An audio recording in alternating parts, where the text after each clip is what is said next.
త్వరగా Shri Lakshmi agro forms మరియు ప్రాజెక్టులో ఇన్వెస్ట్ చేయండి. రేపటి కోటీశ్వర్లు అవ్వండి. సంప్రదించవలసిన నెంబర్స్. రాక్షస రాజ్యంలో గుడ్లగుబలు. విద్యార్థుల వాష్రూమ్లో సీక్రెట్ కెమెరాలు 300 వీడియోలు రికార్డు చేసిండట దొంగ. కృష్ణా జిల్లా గుడ్లవెల్లూరు ఇంజనీరింగ్ కాలేజీలో దారుణం. ఈ ఘటన వెనుక అధికార పార్టీకి చెందిన నేతలు, కాలేజీ నిర్వాహకులు, టీడీపీ ప్రముఖుల సన్నిహితులే. ఆరోపణలు ఎదుర్కొంటున్న విద్యార్థిని తండ్రి టీడీపీ నేతట. కప్పిపుచ్చి పక్కదారి పట్టించేందుకు సర్కారు యత్నాలు. అర్ధరాత్రి కరెంటు ఆపేసి రహస్యంగా పోలీసులు తనిఖీలు. స్నానాల గదుల్లో షవర్లు ఊడదీసి గుట్టుగా తరలింపు. వీడియోలు బయటకు లీక్ అయినట్టు తల్లడిల్లుతున్న విద్యార్థులు వారం క్రితం యజమాని దృష్టికి తెచ్చినా పట్టించుకోకుండా నోరు నొక్కే యత్నాలు. ఫేక్ న్యూస్ అంటూ తొలుత బుకాయింపు, గద్దింపులు, బెదిరింపులు. ప్రశ్నించిన విద్యార్థులపై ఎదురు కేసులు పెడతామంటే హెచ్చరికలు. నిద్రాహారాలు లేకుండా వర్షంలోని విద్యార్థులు ఆందోళన. ప్రజా సంఘాల మద్దతు. న్యాయం చేయాలంటే మంత్రిని నిలదీయడంతో కళాశాల వద్ద ఉద్రిక్త. రాక్షస రాజ్యంలో గుడ్లగుబలు ఉన్నాయట. రాక్షస రాజ్యంలో గుడ్లగుబలు కాదు, మనుషులే రాక్షసులకు తయారయ్యారు.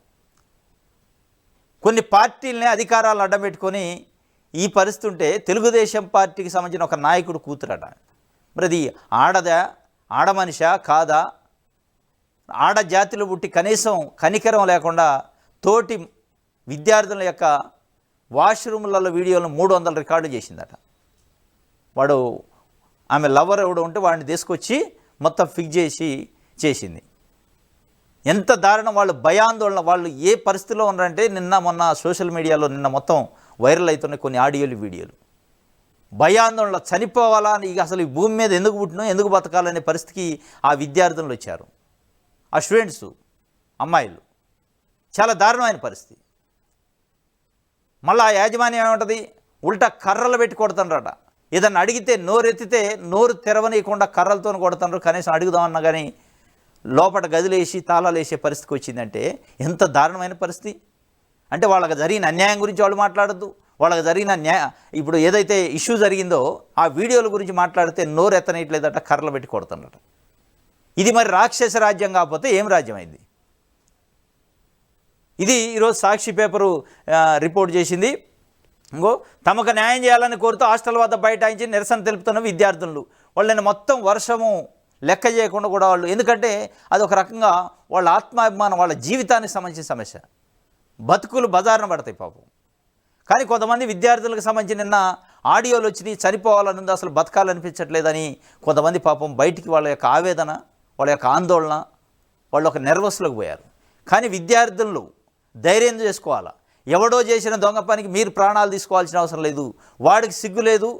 ఎవరైతే దానికి సహకరించిన ఎవరైతే విద్యార్థిని ఉందో దానికి సిగ్గు లేదు. మీరెందుకు కావాలి? మీ ప్రాణాలు ఎందుకు తీసుకోవాలి? మీరు తప్పు చేయలేదు అనేది మీకు సెల్ఫ్ కాన్ఫిడెన్స్ పెంచుకోవాలి. మీకై మీరు తప్పు చేస్తే సమాజానికి భయపడాలి. ఎవడో తప్పు చేసిన దానికి మీరెందుకు మీ ప్రాణాలను ఎందుకు పనికోవాలని, మీ తల్లిదండ్రులకు ఘోష ఎందుకు మెలచాలి? ఆ దిశగా ఆలోచించవద్దు విద్యార్థులు. అమ్మాయిలు అట్లా ఆలోచించవద్దు, అవసరమే లేదు. మీరు తప్పు చేయలేదు కదా, కాబట్టి అట్లా అనుకోవాలి.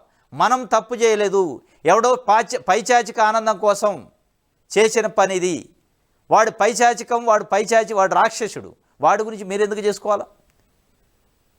వాళ్ళకి చట్ట ప్రకారం శిక్ష చేయాలని డిమాండ్ చేయండి. కానీ మిమ్మల్ని మీరు ఇబ్బంది పెట్టుకోవద్దు. మీరు ఏదైతే మానసికంగా ఆందోళన పడద్దు, నెర్వస్ కావద్దు. ఎందుకంటే మీ ప్రాణాలు తీసుకుంటే ఇట్లాంటి వాళ్ళు రెచ్చిపోతారు. మనం వాడికి కౌంటర్గా ఉండాలా. తప్పు చేసినవాడు ఒన్నులో వెనుక పుట్టాలి. మనం వీడియోలు తీసిన వాళ్ళు భయపడలేదు, నిటారుగా నిలబడ్డారు, ఉద్యమం చేస్తారని అనిపించుకోవాలి. ఏ ఒక్కళ్ళు కూడా అట్లా ఆలోచించవద్దు. చనిపోతామనే ఆలోచన రావద్దు.